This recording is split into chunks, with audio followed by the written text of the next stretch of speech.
Hey peeps, I'm Rick Roberts, and this is Rick Roberts Life, the podcast where we talk about my faith, my thoughts, my life. And today is Thursday Thoughts. Now, my question for you is this. Say you're trapped on an island. You have one friend you can bring with you, one movie, one book. Who is it you bring? What is it you bring to watch? And what is it you're going to read? All right, so go ahead. Answer the question in the comments below. Come on, fill it out. It could be anybody in the world you want to bring with you. It could be any show. It could be any book. What are you bringing with you? Come on. All right, so if you've not finished writing this down, go ahead and pause the video and fill out that part, and then we'll go into it right now. So what I've decided is that if I was trapped on a island somewhere, I would bring, not to sound cheesy, but I bring my wife, Shireen. First off, I married her. I want to spend the rest of my life with her, and so of course I'm on an island somewhere. Let's make it romantic. Let's make it like a second honeymoon type setup. You know what I'm saying? Yes, I know there's good times and bad times that come with being on a desert island with the one you love. It's called, you've heard of Love Island, right? You know, not Friendship Island, Love Island, right? So yeah, I bring Shireen. Yeah, some of y'all are probably thinking, that's dumb, Rick. You should probably bring someone with survival skills. And yes, that does make a bit more sense. So the book I'd probably bring would be a book on survival skills. So yeah, I'd bring that with me so we could survive on this island together, so I can keep more good times than frustration. And what show would I bring for us to watch? That's a tough one. If there's only one show, that is a tough one. For me, it need to be something with a mixture of like humor, with some hidden jokes in the background, with also some action and some like mystery. I know I should probably thought about this ahead of time. I'm gonna have to lean and say, I'm torn. One of them I'm thinking is Castle. I really enjoyed Castle. It's got humor, it's got mystery, it's got a bit of action, has a little bit of everything to it. At the moment, I'm watching a show called The Mentalist. I'm really enjoying that. It was very slow to begin with, but it picked up, and I'm really enjoying that. So yeah, that's what I would pick from my situation. If I'm on an island and I can only bring one person with me, I'd bring my wife. I'd bring a book of survival, and I'd bring either Castle. Oh, I can't believe I said that. Or what's another show? Like I said, I'm watching The Mentalist right now. But yeah, something where it has some humor in it, something with a bit of mystery and action, all that wrapped up into one. And I could watch it again and again and not get terribly bored with it. If it was a movie, I would have to say hands down, it'd have to be The Other Guys, starring Will Ferrell and Mark Wahlberg, because I love that movie. That's one of my favorite movies, and every time I watch it, there's something inside of there that hits me differently. I know I might sound dumb, but when I first watched the movie, I didn't clock onto the fact that Mark Wahlberg was like completely misreading the situation, like every time. He'd always say there's something else that was actually happening right then and there. And so when I watched it the second time, that part killed me. And seeing some other skills that he would pick up as well. So if it's movie, The Other Guys. TV show, that's harder. So I'd say probably Castle or something like that.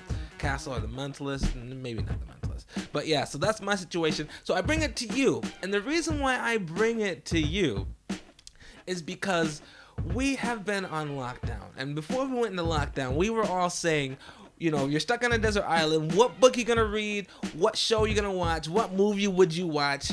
And this is the real situation. This is the real time desert island situation. You are in lockdown with people you care about.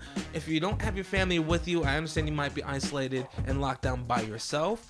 But the good thing is you still have technology. You still have the internet where you can communicate and see these people. I know it's not the same as being physically with them, but you can still see them and communicate. You have the wealth of the internet to find any book you want to get information on or entertainment you want to read. We're blessed to have, movies and stuff online. So we're on lockdown. We're already in our desert island situation. It's come to life. How are you living your desert island experience? Are you in a complete nightmare? Has it been a nightmare experience? Or have you been finding a way to truly get the most from this experience? I understand that it's a global pandemic. A lot of people are unwell. A lot of people are dying, and etc. I understand there's a lot of weight that comes with this.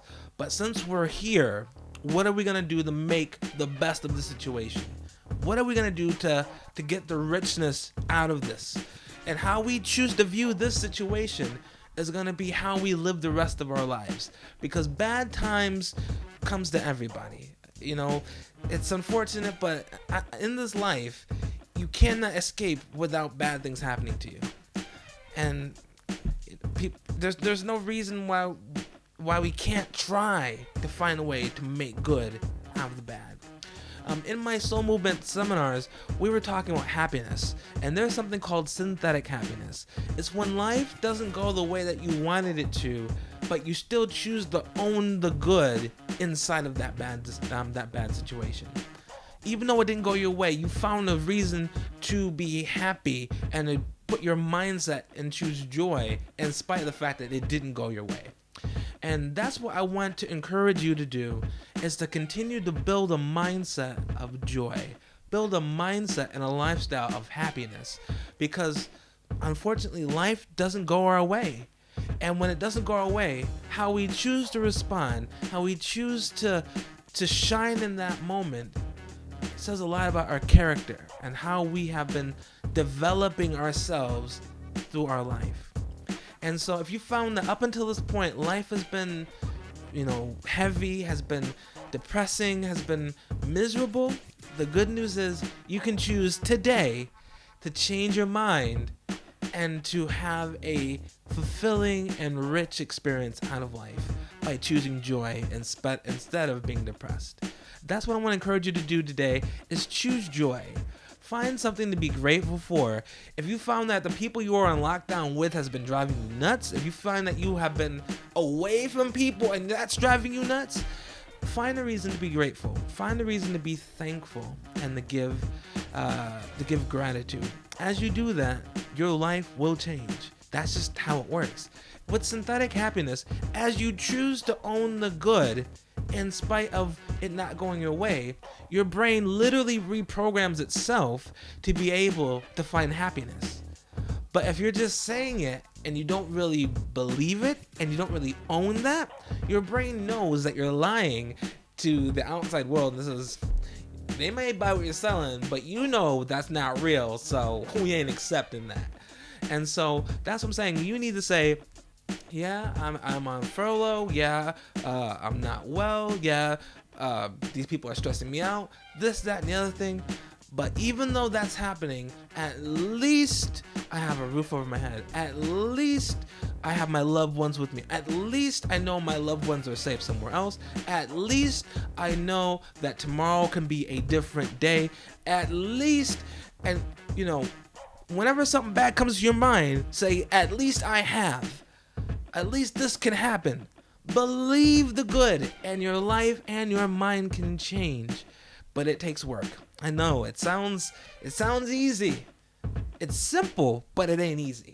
That's what the truth is. It is a simple process, but it's not an easy process. Okay?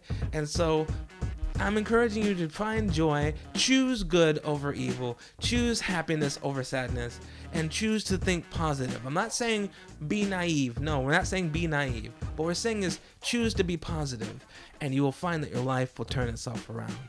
God loves you. God is right there for you. If you find that this is too hard to do, lean on Him and He will give you the strength. He will give you the peace that passes all understanding to help you to get through this situation. That's the best I got for you today. That's my thought for today. I'm Rick Roberts, and you stay classy. Bye.